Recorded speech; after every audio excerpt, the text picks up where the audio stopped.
नमस्कार, आप देख रहे हैं युग करवट न्यूज और आपके साथ मैं हूं शोभा भारती। पेश है आज का हमारा न्यूज बुलेटिन। आइए नजर डालते हैं आज के हेडलाइंस पर।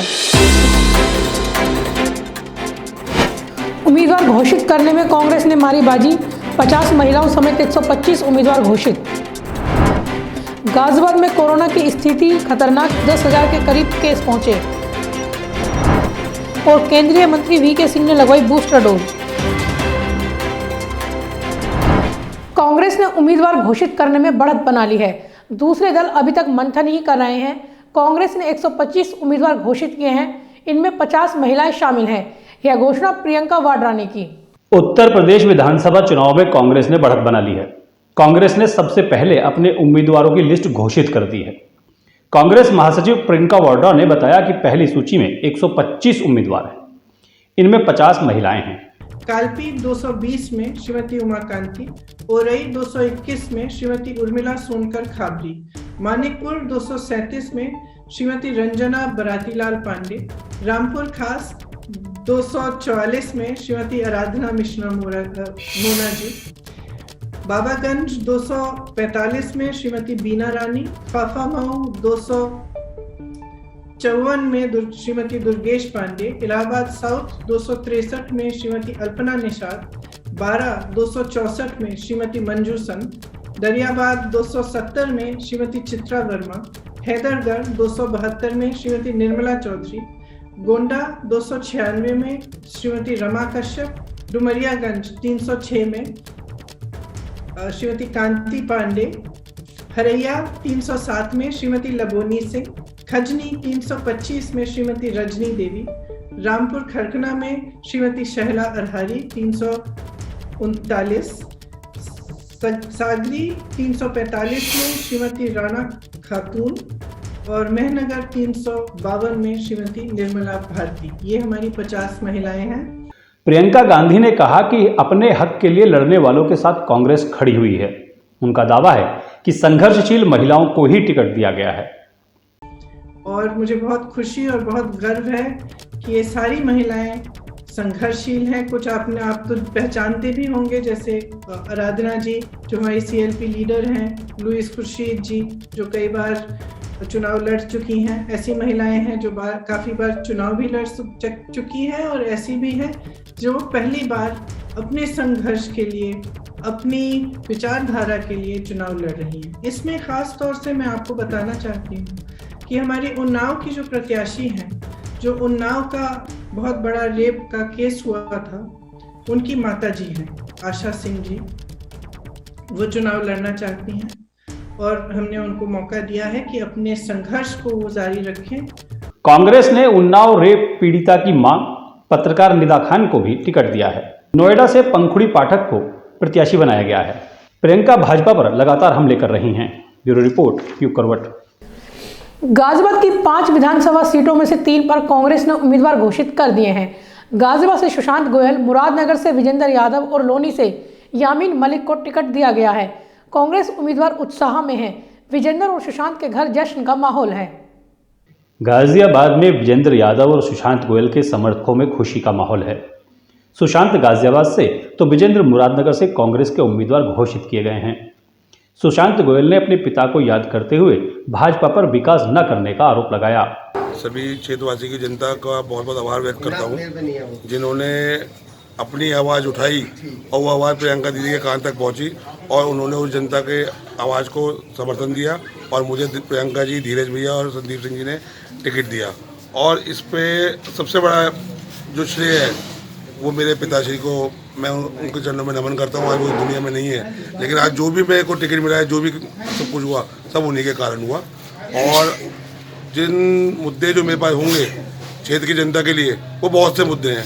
आप जाके देखिए विजयनगर में क्या हाल विजयनगर का हो रखा है, क्या हाल शहर का है। यहाँ पर 2 मंत्री हैं, हमारे सांसद वो मंत्री, हमारे विधायक वो मंत्री।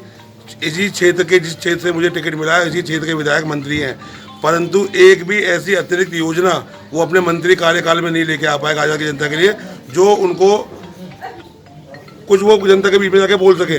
परंतु मैं ये कहना चाहूँगा क्षेत्र की जनता से, मैं कोई भी बहाना नहीं दूंगा। आप लोग मुझे चुन के अगर भेजेंगे, मैं कोई बहाना नहीं दूंगा। मैं कोई सी भी सरकार आएगी, मैं आपके लिए तत्पर रहूँगा, काम करूँगा अपनी क्षेत्र की जनता के लिए। जैसे मेरे पिताजी काम करा करते थे, उसी तरीके से मैं दिन रात अपनी क्षेत्र की जनता के लगा रहूँगा।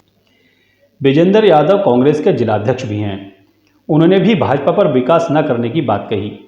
विजेंद्र ने कहा कि भाजपा ने क्षेत्र का बेड़ा गर्क कर दिया है और हम डोर टू डोर पर विशेष ध्यान देंगे और हमारा कार्यकर्ता घर घर जाकर इस बात की अपील करेगा कि कोरोना काल का ही अगर मुद्दा लें, एक टैबलेट पैरासीटामोल ये सरकार उपलब्ध नहीं करा पाई, अस्पतालों में एक बेड उपलब्ध नहीं करा पाई, ऑक्सीजन के सिलेंडर के लिए तड़पता रहा, तड़प कर लोगों ने दम तोड़ दिया।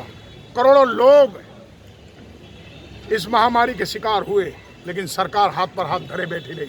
सरकार विज्ञापन पर, अखबारों में, होर्डिंग्स पर बताती रही कि सब कुछ ठीक है, ऑल इज वेल, सब चंगा सी, लेकिन करोड़ों लाशें परिवारों की जिनके घरों से लोग गए, इस दुख को वो सब जानते हैं और इस चुनाव में वो पीड़ा बाहर निकल कर आएगी।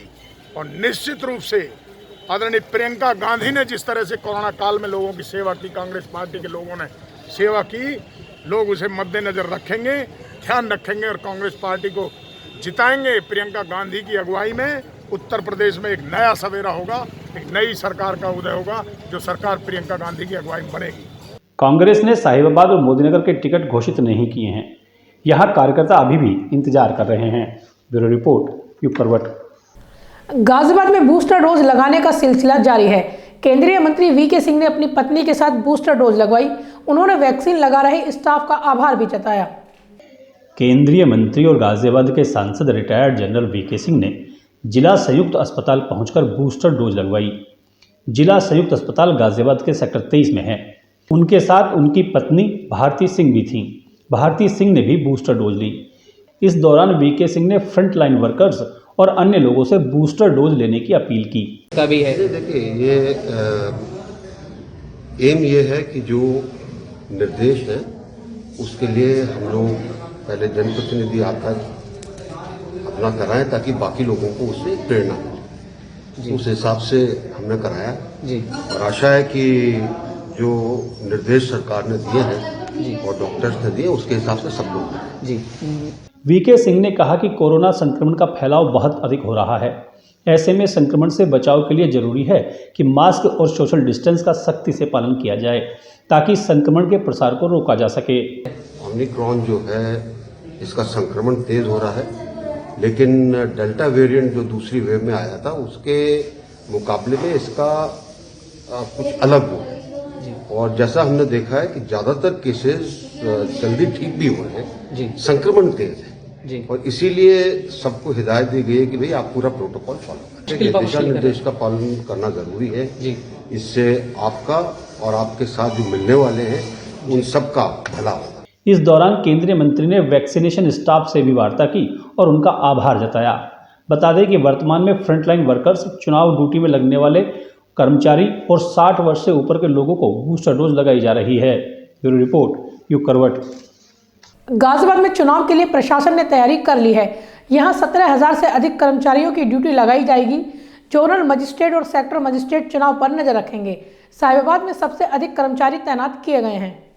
गाजियाबाद जिले में पहले चरण में 10 फरवरी को मतदान होना है। इसे लेकर जिला निर्वाचन कार्यालय अंतिम तैयारी में जुटा है। विधानसभा चुनाव के लिए नामांकन प्रक्रिया 14 जनवरी से शुरू हो जाएगी। मतदान कराने के लिए जिले की 5 विधानसभा और धौलाना आंशिक में 17,000 से अधिक कर्मचारियों की ड्यूटी लगाई जाएगी, जिसमें 34 जोनल मजिस्ट्रेट और 250 मजिस्ट्रेट भी होंगे। लोनी विधानसभा क्षेत्र में 147 मतदान केंद्र हैं। मतदान कराने के लिए यहाँ 2780 कर्मी, 4 जोनल मजिस्ट्रेट, 51 सेक्टर मजिस्ट्रेट तैनात किए जाएंगे। मुरादनगर में 139 मतदान केंद्र बनाए गए हैं। यहाँ 547 मतदान कर्मी, 9 जोनल सेक्टर, 44 सेक्टर मजिस्ट्रेट की ड्यूटी होगी। साहिबाबाद विधानसभा क्षेत्र में 181 मतदान केंद्र बनाए गए हैं।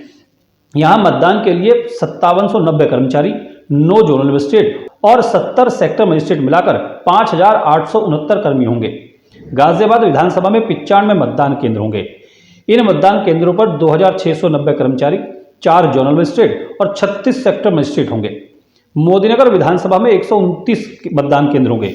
यहां चुनाव कराने के लिए 2070 कर्मचारी लगाए गए हैं। इसके अलावा इस विधानसभा में 5 जोनल मजिस्ट्रेट, 29 सेक्टर मजिस्ट्रेट भी तैनात होंगे। धौलाना आंशिक में 37 मतदान केंद्र होंगे। यहां 700 कर्मचारी, 3 जोनल मजिस्ट्रेट और 13 मजिस्ट्रेट तैनात होंगे। कुल मिलाकर 17,049 मतदान कर्मी चुनाव संपन्न करने के लिए लगाए जाएंगे। इनमें 3,411 कर्मचारियों को रिजर्व रखा जाएगा। गाजियाबाद कलेक्ट्रेट में सुरक्षा के कड़े प्रबंध कर दिए गए हैं। सभी रास्तों पर बैरिकेडिंग की गई है। वाहनों को देखभाल कर ही अंदर प्रवेश दिया जा रहा है। कलेक्ट्रेट में चप्पे चप्पे पर बैरिकेड्स लगा दिए गए हैं। ब्यूरो रिपोर्ट, यू करवट। गाजियाबाद कोरोना विस्फोट के एकदम नजदीक पहुंच चुका है। यहां संक्रमण के मामले 10,000 के आंकड़े के करीब हैं। ये इस साल की सबसे बड़ी संख्या है। राहत की बात इतनी है कि लोगों को अस्पताल में भर्ती करने की जरूरत नहीं पड़ रही है। गाजियाबाद जिले में कोरोना संक्रमण का कहर थमने का नाम नहीं ले रहा है। बीते 24 घंटे में फिर से 1680 नए संक्रमण के मामले सामने आ चुके हैं। जिले में अब एक्टिव मरीजों की संख्या 9,036 पहुंच गई है।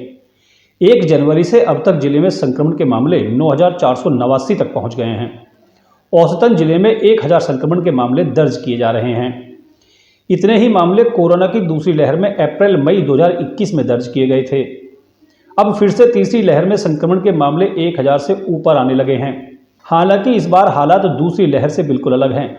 लोगों को अधिक संख्या में अस्पताल में भर्ती होने की जरूरत नहीं पड़ रही है।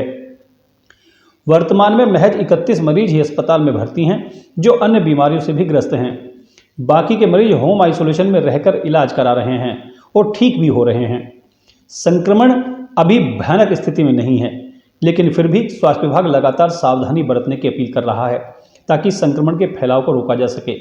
जिले में जिस तेजी से संक्रमण के मरीजों की संख्या में इजाफा हो रहा है, उससे आशंका जताई जा रही है कि इस माह संक्रमित मरीजों का आंकड़ा 20,000 तक पहुंच जाएगा। हैरत की बात यह है कि लोग बाजारों में अभी भी भीड़ जमा किए हुए हैं और बिना मास्क के घूमते हैं। ब्यूरो रिपोर्ट, यू करवट। शहर में खोखे लगते हैं और विरोध शुरू हो जाता है। पहले कन्या वैदिक के पास खोखे लगाए तो मामला कोर्ट में पहुंच गया। अब कंपनी बाग में खोखे लगा दिए गए हैं। हैरत की बात यह है कि नगर निगम भी नहीं जानता कि खोखे रखे किसने हैं। गत दिनों नवयुग मार्केट में खोखे लगाए गए थे। इसके बाद अब कंपनी बाग में भी लोहे के खोखे लगा दिए गए हैं। निगम के अधिकारियों को भी नहीं पता कि इन खोखों को यहाँ किसने रखा है। सबसे पहले सिटी में वेडिंग जोन के नाम पर गंज के पास कई दर्जन खोखे लगा दिए गए थे। इसी को लेकर विवाद पैदा हो गया था। इस मामले में हाई कोर्ट में केस दर्ज किया गया था। विवाद इतना बढ़ा कि कोर्ट ने इस प्रकरण में नगर निगम और डूडा दोनों से अलग अलग जवाब तलब कर लिया। दोनों ही विभागों ने यह कहकर पल्ला झाड़ दिया कि ये खोखे हमने नहीं लगाए हैं। इसके बाद कोर्ट ने स्टे कर दिया। स्टे के कारण गंज में खोखा बाजार नहीं खुल पाया है। वहीं दूसरी ओर कन्या वैदिक कॉलेज के एक पदाधिकारी से भी अब इस विवाद में कोर्ट के बाहर निपटाने के लिए समझौते की कोशिश कर रहा है। सूत्रों का दावा है कि जल्दी समझौता होने की संभावना है, मगर इसके बाद जिस तरह से नवी मार्केट के बाद कंपनी बाग में खोखे रखे गए हैं, यह शहर में चर्चा का विषय बना हुआ है।